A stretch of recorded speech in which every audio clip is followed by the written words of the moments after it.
This presentation is brought to you by Arizona State University's Julianne Wrigley Global Institute of Sustainability and a generous investment by Julianne Wrigley. Wrigley Lecture Series. World-renowned thinkers and problem solvers engage the community in dialogues to address sustainability challenges.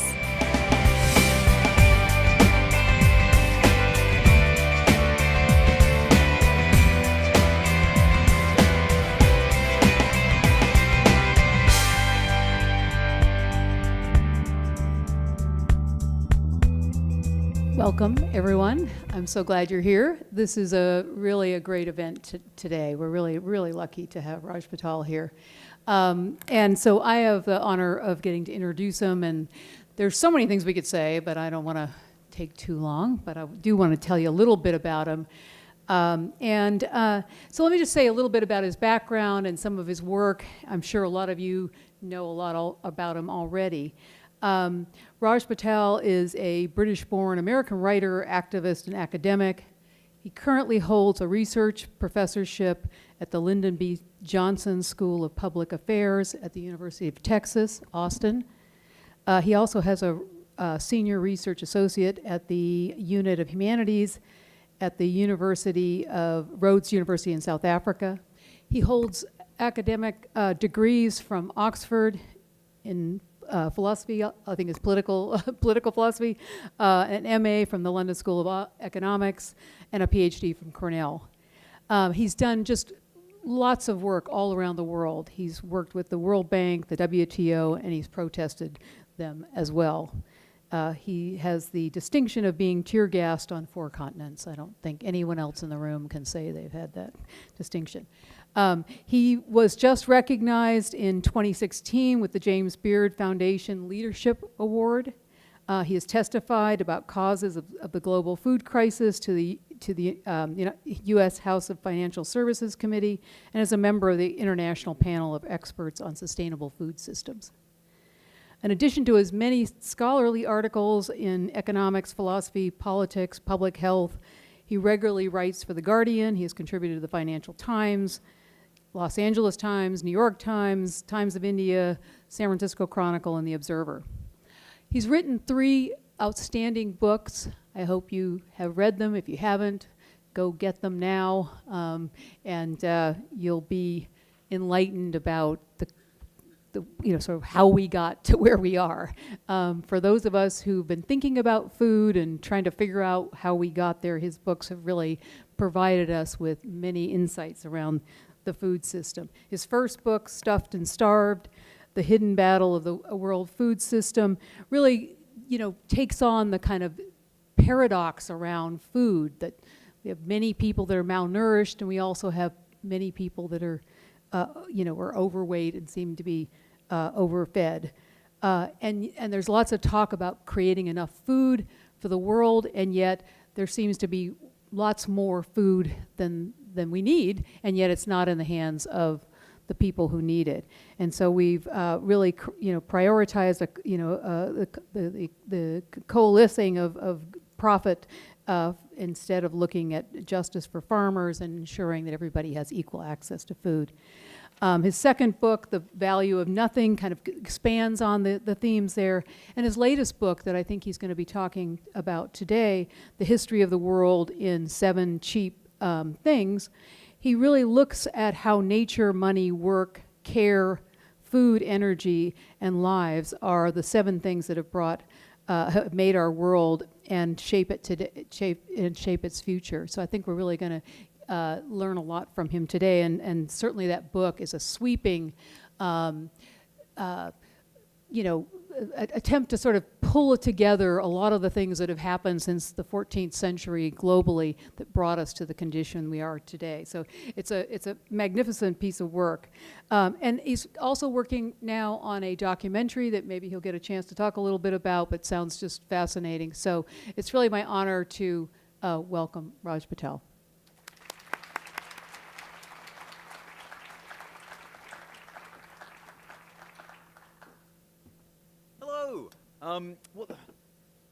Thank you, Joan, thank you, Hallie, thank you, Lauren, thank you, the Wrigley Lecture Series, and most of all, thank y'all. I am Texan now, and I have a license to say y'all, and occasionally all y'all, which I will be doing from time to time. But first of all, I want to talk to you about the food system, which you may know through some of its more sort of egregious symptoms, like, for example, the fact that now, and for the third year, we've entered a world where there are more people going hungry than we're seeing increasing levels of people going hungry, and that reverses decades of progress, and not just more humans, but a greater proportion of humans are going hungry now, and they're going. This is being driven by a range of factors, and I'm going to be talking about those in a second. But this is the world that I was sort of writing about in Stuffed and Starved, talking about how it is that there is increasing levels of hunger. As you can see here, since 2015, we've seen more people going hungry. But we're also seeing a rise in the level of obesity, and we have a target rate by 2025 to drop it down to 11.7% of adults who are obese, and we're not on track to meet that at all. And the reason is the food system. The trouble is that no one really knows what that means. And I'm going to prove to you that you don't know what that means by asking you to read this sentence for me. When jobs are scarce, men should have more right to a job than women. When jobs are scarce, men should have more right to a job than women. You raise your hands if you agree with that. Brave gentleman at the back. Okay, well, now this is a sentence that forms part of something called the World Values Survey. And it was administered in a number of countries around the world around 2010. About 2% of Swedes agreed with that statement, about 5.7% of Americans, 52% of Indians, and 99.6% of Egyptians. So before you judge, let's ask why. Could it? I mean, and let's take one of the obvious things out of the equation, because if we live in a poor country, if everyone is dirt poor, and our family doesn't have enough money on the table, and men earn more than women do, as they do here and everywhere else, then we would be mad to want less money on the table than more money. And so we might agree with that statement. We might say, yeah, look, we're broke. We want a man job that pays much more than a woman job. Yeah, it's unfortunate that there's sexism, but right now what we want is that job. We want the more money job. So let's take the money out of the equation. Let's control for income. What might the other reasons be why people agree with this sexist statement? What other reasons, other than this income issue, might there be to agree with sexism? Might it be, for example, the presence or absence of oil? I mean, think about it. I mean, there are some countries that are cursed with resources, cursed with oil, for instance. Think about those countries and think, well, but maybe there's something about the resource curse itself that is that lets sexism happen. Maybe it's religion. Maybe there are some faiths more than others that are sexist. Maybe that's the main reason, after controlling for income. Or maybe it's something more nefarious. Maybe it's just sort of representations of bodies, underwear advertisements, or just in general, the mainstream media. Or, I don't know, what else can we put there? Let's throw up another reason. How about plows? Maybe it's plows that explain why some countries are more sexist than others. And of course, the answer is plows. No, I shit you not. So this is from, in economics, one of the leading journals in economics is the Quarterly Journal of Economics. And in 2013, these authors found that if you look back 200 years across a range of countries and control for income, one of the things that most reliably predicts sexism is the presence or absence of a history of using the plow. The presence or absence of a history of plowing in a country is one of the greatest predictors about whether a society will be sexist. If you're baffled by that, that's me proving my point that you don't know what the food system's about. So let me show you, let me draw you a picture. In fact, let me not draw you a picture. Let me let someone else paint you a picture of what the food system is like and use that to explain how the plow, sexism, and the food system go together. And the picture is this. This is, it's a picture of the modern food system. It was painted in 1750 by Thomas Gainsborough, the English artist Thomas Gainsborough. If you go to London, you can see it in the Tate Gallery. It is a picture called Mr. and Mrs. Andrews, for it is they, in this, and this is a very an odd picture because it is actually their stuff. But it is their land in England. The estate is called the Aubrey's, and you can still go there and see that oak tree today. But let's pull this apart. Let's do a little bit of art history here to see what's really going on in this picture. First of all, let's look at Mr. Andrews, shall we? Look, there he is. And you will notice, what do you notice about him? I mean, first of all, he's very relaxed. If you count the number of buttons that he has done up, the number is 1. He is pretty, I mean, that's as casual as it is possible to get in 1750 at all. So he clearly doesn't give a crap about anything. And he's got a gun and a dog, and all of that stuff is his. This land he managed to get partly because his dad was a banker, but partly because his wife was incredibly rich. And together they bought this land and they turned it into a modern farm. He is a modern farmer. He had 2 reviewed journal articles in the agricultural journals of the day. One called On the Smut in Wheat, smut being not naughty but just, fungus. And the other journal article on the profit in the modern farm. And he knows how to make a profit, because look what he's got there. He's got nice, neat rows of wheat sheaves that have been put together, brought to him by his workers. Of course, the workers are absent, but you can still see the technology that was used here. You can see the plow, or at least you can see what the plow has left. It's left part of a monoculture, a single crop grown for maximal return. And it could be that the wheat was put there and the seeds were planted using a seed drill. That's a technology invented in 1705 by Jethro Tull. And it's important that those of you of a certain age understand that Jethro Tull is not just good British prog rock. So what you have here is an example of monoculture and profit. And this is a sign of the modern food system, right? Here's the plow at work. But the plow doesn't happen by itself. It requires workers, and it requires male workers in this case, men strong enough to pull the plow backwards and forwards. But it also requires private property. It requires that the land belong to the Andrews. And it means that other land has to be enclosed. And if you look in the distance there, you can see an area that was once common land, the commons. Before capitalism, there was a system of social relations called feudalism. And under feudalism, there were areas that peasants managed together. Now, you may have heard of the tragedy of the commons, but the tragedy in this case was that people were kicked off it. The tragedy is not that people exploited the land until it died. On the contrary, they needed to be evicted from the commons. And in particular, what needed to happen was that women who were using the commons to drive cattle, who were making money from dairying, had to be prevented from doing that.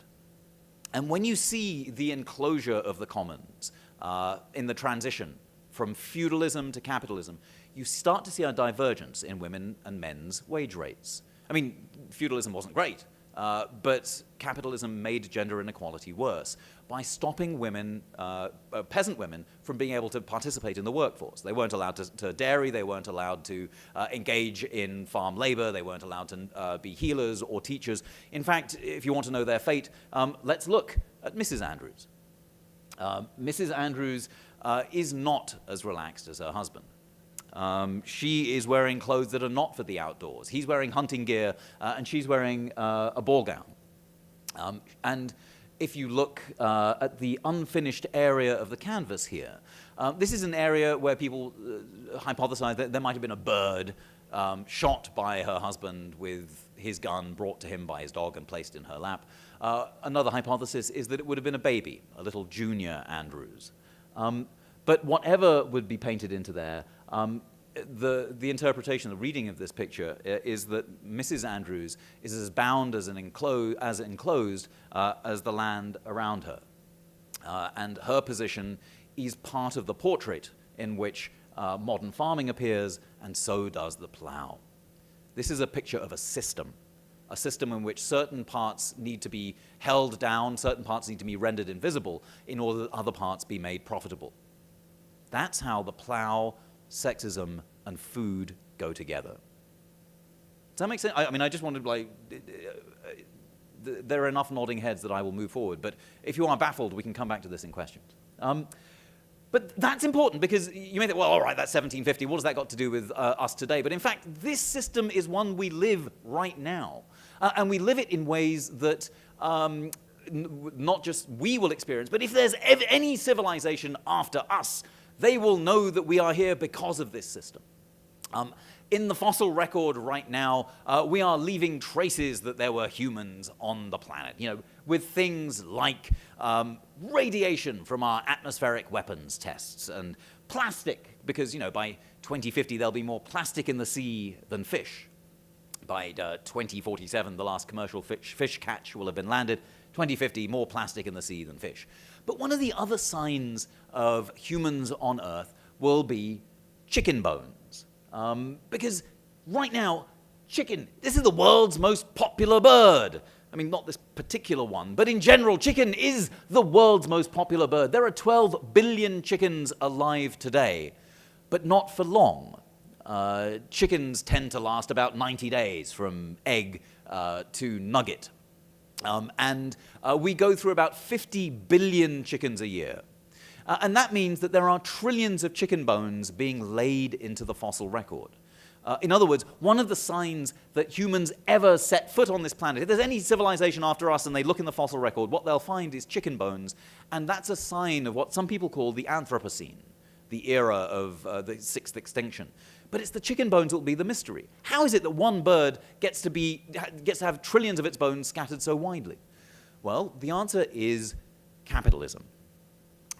And it's important to understand what it is that has made this the world's most popular bird. I mean, right now, every human goes through about 30 pounds of it a year, and that number is going up and up as the human population is going up.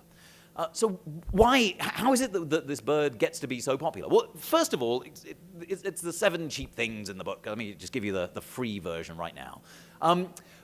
The idea here is that we need, capitalism needs nature. It needs to be able to have some domain in which you can take as much as you like and throw away as much as you like back into it and not pay a dime. And when it comes to chicken, that means we take this gorgeous bird, the red jungle fowl, from the jungles of Asia, and then we mutate it because we can. And we mutate it into this thing, which is so with breasts so large that it can't even walk. This is the modern broiler chicken. And in the process of doing this, we've lost 50% of the genetic diversity of all chickens. And that's the case writ large. I mean, these are graphs showing Earth system trends and social trends, and it's hard to see from the back. So let me just simplify it for you. This is where we're heading. Now, you may have seen a graph like this before, and you may have associated it with people like Thomas Malthus, the British sort of population theorist who was basically terrified of the working class shagging and reproducing, and then and eating up the planet. But that's not the case I'm making. I'm not making a population argument. I'm making a capitalism argument. I'm saying that it's capitalism that's driven us to this moment, because there are plenty of civilizations alive right now that have not been responsible for the sixth extinction. It's only one civilization in particular, the one around capitalism, that has driven us to this extreme. Now, let's get back to this chicken nugget, because the chicken doesn't turn itself into a nugget by magic. It requires workers. When you buy a chicken nugget at your preferred vendor, you spend $1 on it, about 2 cents will go to the worker. But in some cases, that's too much. And there's always a downward pressure on wages, as anyone who works for a living knows. And so prison labor is used in the United States. Some prisoners get paid 25 cents an hour. Recently, in Oklahoma, some enterprising chicken executives had an amazing idea. They killed 2 birds with 1 stone, not including the chicken. What they did was recognize that there is an opioid crisis in America right now, and that it's hard to find workers to work the night shift at a chicken production line, because the wages are shitty and it's dark. And so what they did was invent something called Christian Alcoholics and Addicts in Recovery. And it's a recovery center where, instead of being sent to jail for minor crimes related to substance addiction, you get sent to Christian Alcoholics and Addicts in Recovery. And then you spend your day praying to the Almighty. And by night, as part of your rehabilitation, you work on the chicken line. You're not covered by standard worker safety regulations there, and you don't get paid a thing. It's free work as far as the chicken production facility is concerned. But it's part of your treatment, your rehabilitation, your redemption. It's an amazing system of dealing with the opioid crisis, and it's the oldest system of labor, of capitalist labor in this continent. Because what did the Spanish first do when they came to the United States and enslaved indigenous people, but put them to work in the name of Jesus Christ Almighty? And by day they would work, and on Sunday they would pray for the salvation of their souls. This is exactly the same thing, except with a night shift. This is the 21st century, and we have come not very far at all. But this cheap labor is running out. I mean, even in China, we're seeing a rise in the number of strikes. Workers are becoming more and more militant. And cheap labor is harder and harder to find, which explains, in part, why you need these amazing kinds of schemes. But when workers' bodies are broken, as they are, what happens? They are sent out into the community to be cared for. And workers' bodies are broken. I mean, this is a short graphic that shows the various parts of the body that are prone to injury in chicken production. And it's usually the community's work to take care of workers who are broken this way, because occupational health and safety doesn't cover it. And by community, of course, we always mean women, because it is invariably, care work is always disproportionately gendered. And the world economy depends on it. I mean, if just to give you a very boring bar chart, I mean, in 1995, the world's total output was 33 trillion, and of that, 16 trillion was unpaid work, of which 11 trillion was women's unpaid work. But the cost of care globally is going up, and healthcare in particular is outstripping what people can afford. Care is becoming too expensive. The era of cheap care is over. And of course, then one of the corollaries of paying people virtually nothing and assuming that their care will come for free is that you need cheap food. You need food that only costs $1 for all of that, well, each of those. And cheap food is the corollary of low wages. That's why when some people say, well, we need to pay more for our food, if they don't insist also that people need to be paying more for their labor, then they're just bourgeois. We need, cheap food is what it is that makes the modern economy possible. But the trouble is that because of climate change, all the staple crops, the commodity crops on which our cheap food system depends, well, they're running out. Or rather, they're slated to become much less productive because of climate change, and the era of cheap food is on the wane. You can substitute that for the cheapness of food to some extent by using energy. And of course, you need cheap energy to heat the hen houses and oil the machinery of nugget production, and then to make the systems of logistics run. But again, in terms of the price of oil, it's becoming more expensive to pull oil out of the ground, and climate change demands that we stop and that we have to keep oil in the ground. And so the era of the cheap energy on which we've come to depend is over. And again, our food system also depends on cheap loans. I mean, every KFC that's a franchise is eligible for loans from the Small Business Administration. That means low interest loans. And although interest rates have gone up recently, everyone from the economists to the Fed imagines a time in the not too distant future where we get back to zero interest rates. And the era of cheap money is on the way out too, which is why we find ourselves in the era of the seventh cheap thing, cheap lives. I mean, if you look on the production line, it's women and people of color who are disproportionately represented. And if you look globally, the ultimate signifier of cheap lives is slavery. And today we have 40 million modern-day slaves, 25 million in forced labor, 15 in forced marriage. And 11% of the forced labor is in agriculture. So what are we going to do about this? I've given you the depressing part of the talk, and now we can look to uplift, surely, because all we need is the right kind of business environment. If only we find our partners in the private sector, we can turn this around. Who is going to undo? I mean, obviously, we can't just transform the system by getting rid of plows. We can't end sexism tomorrow by turning our plows into swords or anything else. I mean, we need some transformative action, and maybe the private sector, with organic and shade-grown and fair trade, maybe they can help us out.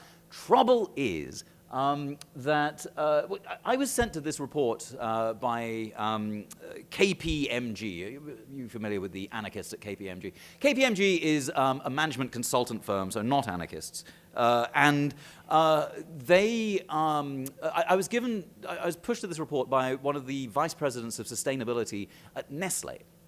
And he said, yeah, you should read this because it sort of matches what we found.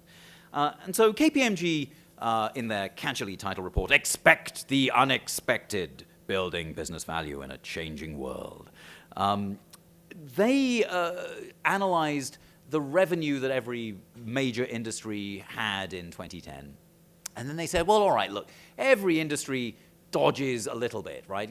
There are some unsustainable things that they do. Maybe they they pollute the groundwater. Maybe there's some nitrogen pollution or sulfur dioxide or particulate emission.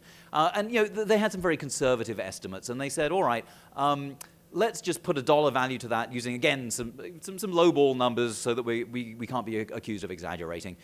And let's see what we can find. And what do they find? They find that, look at the oil and gas industry there. They $670 billion of revenue, not profit, just of revenue, of cash in the industry. And 23% of that revenue is environmental cost. So you can imagine a scenario where ExxonMobil gives away a quarter of its revenue to cover its environmental damage, and everything's going to be okay. The exception, of course, is the food industry. The food industry is the one where, even under the most conservative assumptions that lets the oil and gas industry get away just fine, the food industry, the footprint of the food industry is 224% of revenue. 270. I mean, just to give you a sense. I mean, that's to say that includes the cost of labor, the cost of all the inputs. All of that is the revenue number. It's not the profits that this industry makes. It's all of the money in that industry in that year, and 224% of that is the environmental footprint. And the head of sustainability at Unilever said, "Yeah, that's what we found when we did our in-house calculation." Now that should give you pause, because if you think that some representative of big food can come up here and honestly tell you that they are going to be part of the solution, you know that they are lying. Because, whether it's looking at climate change, for example, there's something structural about the way that these industries work. This, from a recent report from Grain, shows that the top 5 dairy and meat producers have carbon emissions, anthropogenic greenhouse gas emission equivalents, the same as some of the large oil companies. And of course, this is not even to start talking about the human cost. Last year, Global Witness showed some of the land in which indigenous people had been killed defending their land against different kinds of industry. And for the first year, the industry that killed more people than any other was agribusiness. Agribusiness more than mining, which is the traditional bad guy in the war against indigenous people. But agribusiness now is the industry that pushes and kills indigenous people because agribusiness requires palm oil plantations and soybean plantations so that we can have our cheap meat and our emulsifiers in our snacks. And that means that there is a death toll associated with this cheap food, which the food industry knows all too well. And that's to say that there's no such thing as a sustainable food industry, not under the rules that we have at the moment. And that's awkward. Because if the private sector won't do it, maybe the government will. Maybe, maybe there's a way in which we can rely on our states to help us. I am a little pessimistic about that because think of the institution of the modern state. I mean, it's the sort of thing that develops through colonialism. The modern state that we have now happens because it was promulgated through European colonialism. The modern state, as we know it, has really has its archetype in European forms that accompany this kind of global domination. And with that global domination comes certain ideas about whose voice counts and whose doesn't. Certain ideas about who counts as a person, who counts as human, and who is less than human, and whose voice matters, and whose feelings and whose personhood counts and whose doesn't. And that kind of the history of scientific racism and the rise of the modern state can't be separated. And you may say, well, look, that's harsh, and this is harsh. I mean, this is, the modern states have been tremendously bad in terms of their abuse, not just of humans, but of animals. And in fact, the human-animal nexus is something we should talk about later on. This, incidentally, is a pig that was being modified in Germany to be able to eat food from the homeland. This is a national pig. It comes from an excellent book that I recommend to anyone who's interested at all in history. The book is called Fascist Pigs, but it's really about fascist pigs. And it's about the kinds of operation that, alongside the final solution, were being offered in terms of the food system in order that fascism might triumph. And you can say, again, right, that's harsh. I mean, surely there are countries that are good to animals and that are good to other beings. Think of this country, India. This is India, just... let me give you that. So in India, everyone knows that this sort of nexus between treating people and animals badly has been broken because everyone in India loves cows. India is not the place you go for a hamburger. I mean, India is it is the cow-loving country. It's filled with Hindus who would rather cuddle a cow than kill it. Of course, that's true to an extent. India is still the world's largest exporter of buffalo and cow products, even though in many states it's now illegal to kill them intentionally. And of course, India is still the sort of place where the tropes of nationhood loom large. I mean, India is the country where there's a guy in charge who's a bit of a bully. He runs the country by sort of fiat and sees Islamophobic, or he is Islamophobic. He sees radical Islamic terrorism around every corner, and he uses his social media account, the biggest in the world, to goad the population into fear of Islam. And he gives away concessions to polluting industries and thumbs his nose at climate change. And people die as a result. If that sounds familiar, it should. But Narendra Modi is in every way a fascist, and under the sort of Hindu supremacy that he's fostered, you do see sort of radical Islamic. The idea of Islamophobia resulting in people being killed, Muslims being killed on suspicion of having beef in their fridge, as Muhammad Akhlaq was, but he's not the only one. There have been a spate of these killings. The nation has mobilized to be able to protect the idea of itself, the idea of the nation as this pure place of certain kinds of people and other people are below contempt. It's not just a white thing. It comes associated with the idea of the modern nation state.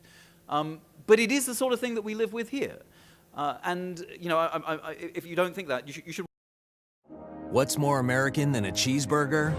This cheeseburger, loaded with a hot dog and potato chips. In the hands of all-American model Samantha Hoops. In a hot tub. In a pickup truck, driven by an American bull rider. On an aircraft carrier. Under the gaze of Lady Liberty. As she admires the most American thick burger. With a split hot dog and kettle-cooked potato chips on a fresh-baked bun. New at Carl's Jr. When I show that in Europe, people think I made that up. But, you know, that's an entire sociology course in 30 seconds, right? I mean, it's the intersection of race and class and gender and militarism and the idea of the nation and the government that is there to protect us, but is there to protect only a few and defends a certain kind of gastronomy as pure, whereas the infidels don't like to eat pork in this particular case. And so, you know, I mean, there's too much to unpack there if we're to get to the good news. So I'm going to skip over this. Orange menace. So I'm talking about the chicken, obviously. And I want to talk about the opposite of this picture. Look, if the modern food system is about a certain kind of specialization, a certain kind of dominion over nature, and a dominion that is also patriarchal, a dominion that is about class prejudice and about race, what's the opposite of this? This might qualify. This is an interesting picture. It's an 1857 picture by Jean-François Millet. It's called Les Glaneurs, the Gleaners. And when it was first exhibited in Paris, it caused a riot. Why would this picture cause a riot? I mean, you look at it, and it seems fairly inoffensive. I mean, you can't even see anyone's face. You can't even see anyone's face. And that is part of what was important about this picture. It represents three women who are working and whose work is dignified and who are, you know, I mean, there is a man, there he is, the lord of the manor. He's over there trying to command people to harvest. But it's not him that matters, it's them. It's their work, and they're not harvesting, they're gleaning. They're using the arts of the commons. They're not engaged in industrial monoculture. They're engaged in resuscitating, recuperating, in redignifying, and in remembering the commoning that has been taken away from them. It's a fairly revolutionary painting. And it's important to remember that commoning and its arts are not dead. However much we may wish them, and however much we are taught, the tragedy of the commons is that no one owned the commons, and that's what was bad about it. No, commoning is alive and well, whether in indigenous communities or indeed in communities elsewhere. I want it to just end with a story and show you some of this documentary I've been working on, where there's some fairly positive results. In northern Malawi, in the year 2000, the HIV/AIDS epidemic had reduced life expectancy to 43 years. More than half of the children were malnourished. People were living on less than 50 cents a day. And in that context, there was a move by local healthcare workers and a colleague of mine from Cornell, Rachel Besner-Kerr, went down there as part of her graduate work, and she worked with local farmers and local activists to reimagine what agriculture could be like. And since the US had bankrupted and the European Union had through loans made sure that the government really couldn't afford an agricultural extension service, it was up to farmers themselves to experiment. And so with help from someone, with a colleague from Michigan State, and with finding and hustling and getting some seeds, farmers themselves became scientists and experimenters. And they started experimenting with intercropping and figuring out what kinds of combinations of crops would work well. And they ended up rediscovering the sort of standard, not standard, but the milpa system of corn and beans and squash. Where the corn is the protein, is the calories that everyone wants. It's the staple crop. But then the beans are protein, and they help fertilize the soil because they're a legume. And then the squash has these big fat leaves that shade out the weeds, and then they're nutritious, and then you also get the squash, and you attract the beneficial insects. You have this amazing rich agroecological system. And it's it's worth recognizing that through this system, protein was increased by 50% and yields for everything else stayed high compared to industrial agriculture. So this works better than industrial agriculture. It's much more affordable, and it's possible for there to be way more food than using conventional agricultural systems. But the farmers were worried. They were nervous about the effect that this could have on children. They were worried that there could be more food and infant malnutrition would increase. How can there be more food and infant malnutrition increases? How can there be more food and infant malnutrition goes up? Take a guess. Put yourself in the shoes of these farmers who were researchers and, and experts in their lives and in their foodways. How is it that you can have more food and infant malnutrition goes up? I'm sorry, exports. So yeah, I mean, in some cases it might be possible if these were going straight to market that what would happen is that they would be exported out of the country, but not in this case. These were for domestic consumption. So it's not exporting. How else can infant malnutrition go up? Yeah. There you go. That's right. The answer is that it's that harvesting and engaging in this kind of agriculture is much more labor intensive. But harvesting in particular is women's work. But so is cooking and cleaning and fetching firewood and tidying up and breastfeeding. So if there's more harvesting to do and there's more food to harvest, then it's possible that food intake, the quality of meals, and the amount of breastfeeding can go down. Do you see that? More food and breastfeeding goes down. So how do you fix that? What do you do? Shout it out. Share the labor. Well, in this case, the harvesting, women fought to have the harvest be under their control, because if you harvest, then you're in charge of the sale of the crop. And if you're in charge of the sale of the crop, you're in charge of the income.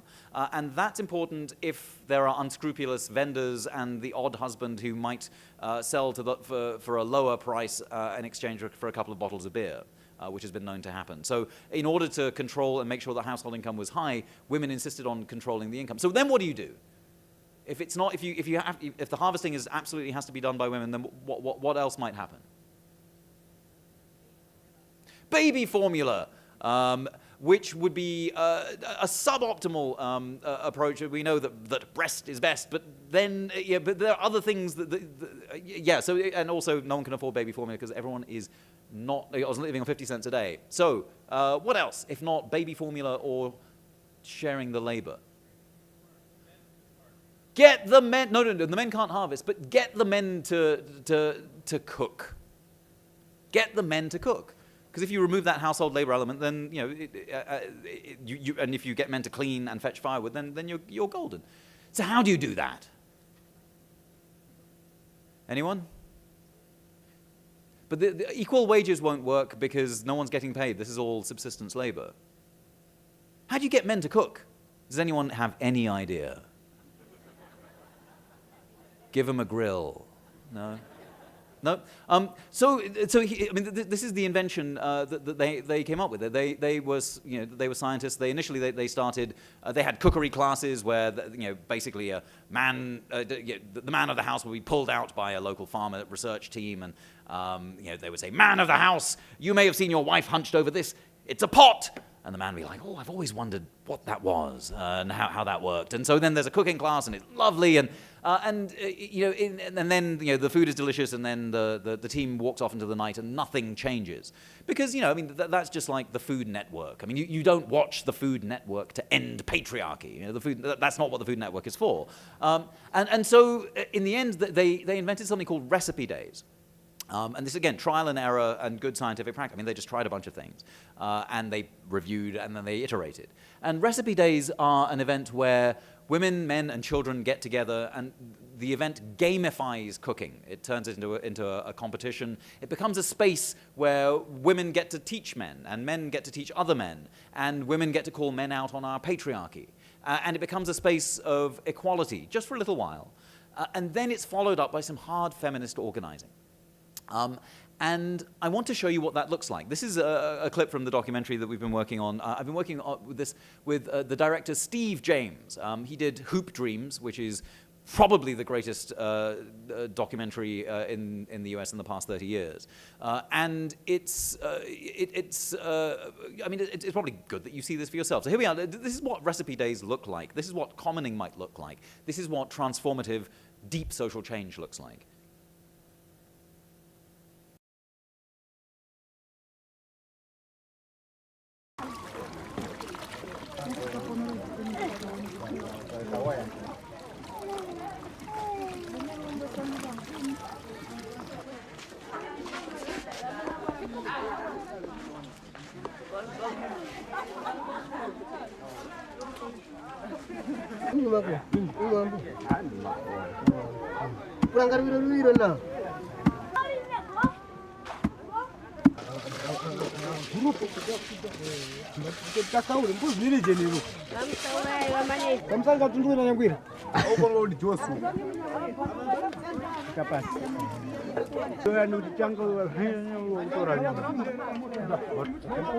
Tanguikako soda na tushuga pachoko waka na mafuta tangu tirapo pasi pachoko na tumchere taikako sota taikako vila mbwene utukuika pa moto pasazi kutapa vapsha mbwe tukutora mafuta tukuika pa moto pasifuria na kuika pa moto mama tiri wa kukondwa nisela mama tiri wa kukondwa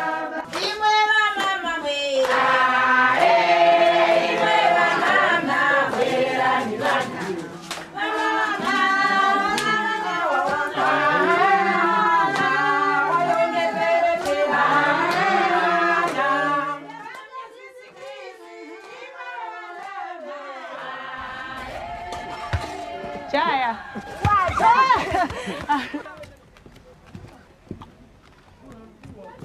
Tindanjire mu Bungwe chifukwa nkuwerezeka Bungwe chifukwa ndikukwawa nge kufumira mikoka yitu tikakhalanga mukusuzikira vose vinthu kagwiranga ndini kwakuyana nawo tikupika kupenja dende kwali kulima uku kucherera kukai natenge vanyana kubeka inachereranga ndine mlenje kwako kuti tatola ku 2000 kweni nyingo yose yakumanyuma vanga vakuti para ine nina nthumbo nyake mwana wali kumusana tacherera tose kumunda ndikuti pati kufuma kumunda tikwenda iwo vanyani vakwenda waka uchopo akambaka pano ndikuti pala tafika pano panyumba mbwenu wakukhala waka pampando hapo chete kweni kwa sono na mutikanjira mu Bungwe vakatisamiza vajenda kuti mwanalume angagwira ntchito zachanakazi.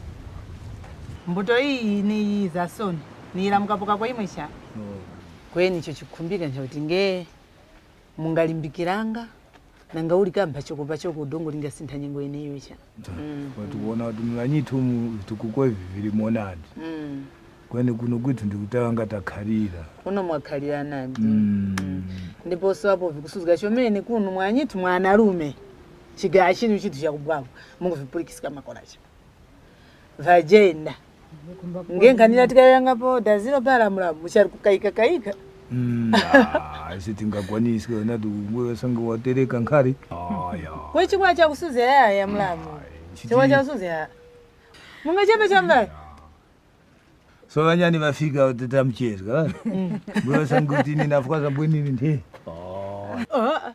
ngwene bwe icho chikuchipikira mwanakazi wali para nani ya ivangaseka ya mulamu kutola mukuona mulamu oro mu Bible viri kulembeka kuti nikupangirenge movwiri uyu wakalenga Adamu chiuta akalenga Adamu nakuyoya kuti wakasanga kuti munthu lawana phukwa uchitachita wakukhalakhala kuti nikupangire pa movwiri munthu wakuti wakuovwirengeko mwanakazi dangu lake ni isi tiva uvwiri va imu nani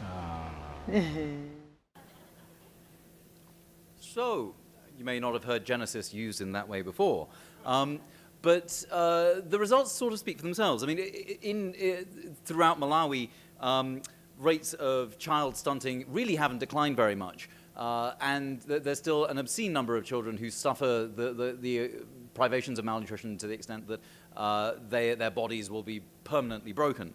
But in Malawi, in this area where this intervention is happening, they've had to close the neonatal rehabilitation unit because they haven't had enough cases to justify it being open. And in general, that outcome is the kind of the kind of outcome that we're seeing around these efforts to undo the plow. Right? These are intersectional efforts that are about understanding that agroecology has to come with social change, with gender equality, and with ways of managing the local ecology and managing the local economy.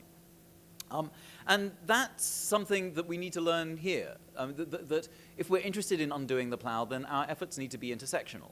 If we're interested in a different food system, then we need to recognize that you can't undo cheap work and cheap food independently. That struggles for one are struggles for the other.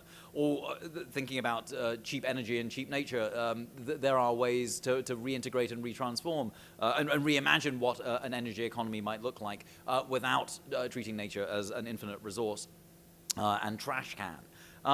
And it's important to recognize also that there are ways of approaching ideas of the lives that are spat out by the modern food system and the money on which it depends in ways that push back. And that means demanding reparations, for example, for things like colonialism, for the genocide that made this country possible, and for the ecological debt that all of us cause to be suffered by the countries in the global south. And again, I mean, one can list all of these, but I think I want to just end with a story that is about reimagining what this food system might look like by drawing from First Nation ideas. In this case, in the Pacific boundary of what is currently called the United States and Canada. This is a coastal Salish totem, and in coastal Salish communities there are ways of engaging with food and nature that are very different from the way that we understand it. Where, for example, rather than treating food as a resource, there's a thing called a salmon festival, where that celebrates the treaty between the coastal Salish people and the salmon people. And so when the first salmon swims up the stream, it is caught and celebrated for 10 days. And for 10 days, the entire village recognizes the treaty. And it's only after 10 days that the fish can be pulled from the river. And that means that for 10 days they can make it up and spawn and make sure that there is another generation of fish. And when they are taken not as commodities, not as resources, but as lives that have been taken as part of the treaty and are taken with reverence. And that's a very different way for us to engage with the web of life around us than to understand one another as resources or to understand our food as a commodity. And that points to sort of seismic shift in the way that we understand ourselves and the world around us and the web of life. But I think that's the kind of seismic shift we need as capitalism moves towards a final crisis. We move towards catastrophic climate change, an epidemic disease, which ended the system before capitalism and will end this one. We have some choices to make about what it is we imagine afterwards. And there are models to follow and ideas for us to dream together. But that's the whole point, isn't it? None of us can do it alone. We have to do it together. And I've made this whole presentation that was all possible by all of these people, and I want to acknowledge them, but most of all, I want to thank you, and let's get to discussing and imagining what the world might be like. Thanks very much.